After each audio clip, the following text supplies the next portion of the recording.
Naomi Osaka's bid for the Canadian Open title ended in defeat against Victoria Azarenka, sparking considerable controversy following the match. Despite holding a commanding one-set lead, Osaka ultimately lost the Montreal final 6-2, 4-6, 1-6.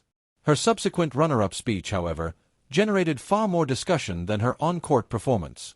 Osaka's brief remarks notably omitted any mention of Azarenka, instead focusing solely on thanking the event staff before quickly relinquishing the microphone. This omission drew widespread criticism online, with many fans deeming her behavior rude and lacking in sportsmanship.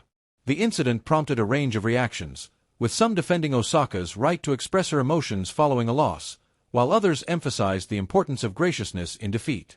The controversy highlights the intense scrutiny placed upon athletes' public behavior, particularly in the immediate aftermath of high-stakes competitions. Adding his perspective to the debate was former world number 1, Andy Roddick, who offered a nuanced view during a recent episode of his podcast, Quick Serve.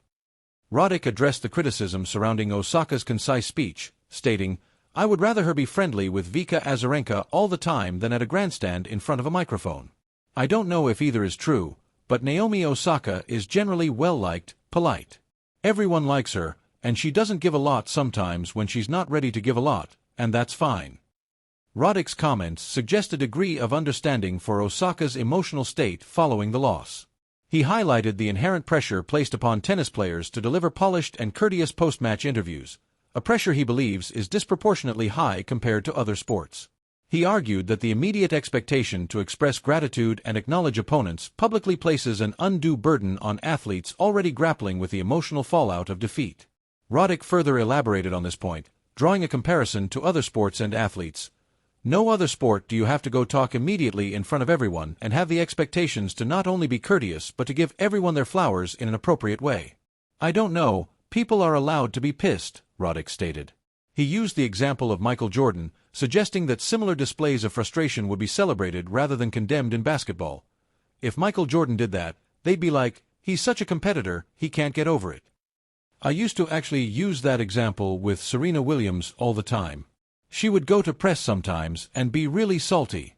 I'm like, if that's Jordan, everyone is celebrating his saltiness, but when it's Serena, everyone's writing articles about how salty she is. I don't know. It's fine. Roddick's observations highlight a potential double standard in the treatment of athletes across different sports.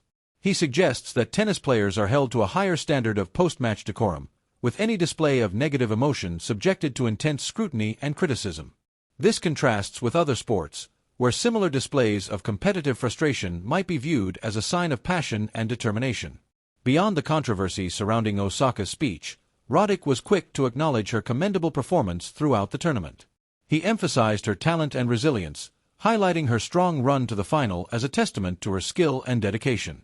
His comments serve as a reminder that while public conduct is important, it shouldn't overshadow the athletic achievements of players. The incident involving Naomi Osaka's post-match comments serves as a case study in the complexities of athlete behavior, media scrutiny, and public perception. It underscores the pressures faced by professional athletes, particularly in the immediate aftermath of a significant loss.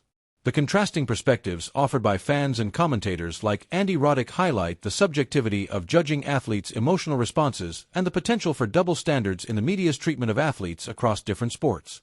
The incident also brings into focus the unique demands placed upon tennis players, who are frequently required to conduct immediate post-match interviews, regardless of their emotional state.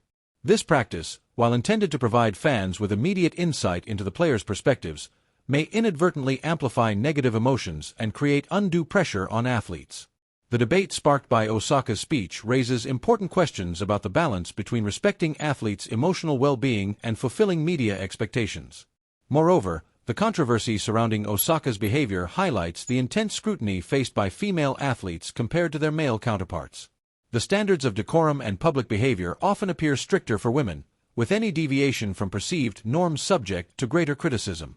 Roddick's comparison to Michael Jordan and Serena Williams underscores this potential double standard, suggesting that similar displays of emotion might be perceived differently depending on the athlete's gender. Ultimately, the incident involving Naomi Osaka's post-match speech is a multifaceted issue with no easy answers.